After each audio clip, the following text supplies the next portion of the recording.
Bloomberg Audio Studios. Podcasts, radio, news.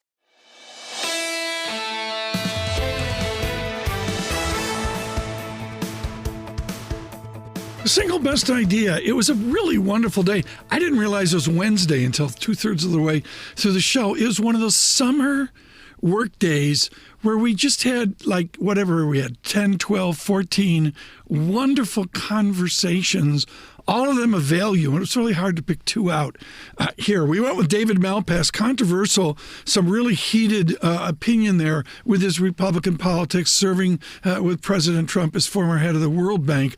An eclectic discussion with David Malpass, and the major idea with David Malpass was the idea of the new globalization. He harkened back to Germany. Globalization means getting parts from other countries in an efficient way.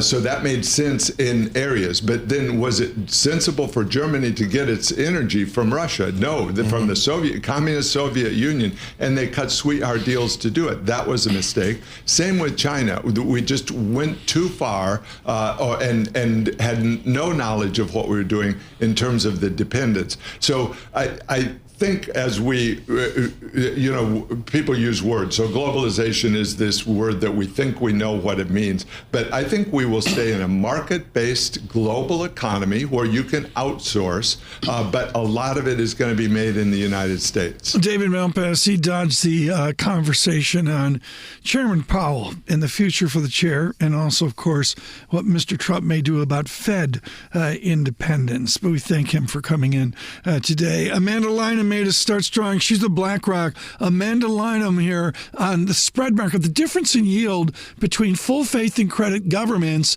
and the comparative IG investment grade or high yield piece. I think just to go back to your point, Tom, on spreads, the tighter spreads just means a receptivity towards credit risk, right? More comfort towards credit risk. That's how we would think about it. Heading into earnings, one of the key things that we're watching is this feedback loop between corporate margins, the layoff rate, which is still low, consumer spending, and overall economic activity.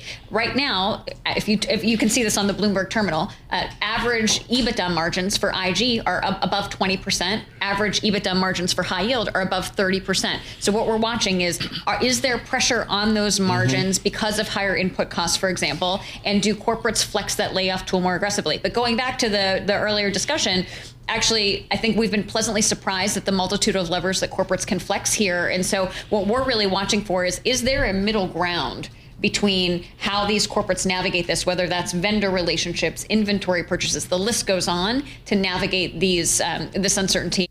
Was there enough jargon there? Amanda Lynam, true pro. She really stops meetings with a pro look at BlackRock. Let me explain some of that. It's really important, actually. EBITDA is EBITDA. I'm not going to go into what the letters mean. All you got to know is it's halfway down the income statement. You've got revenue coming in. You take out this, you take out that.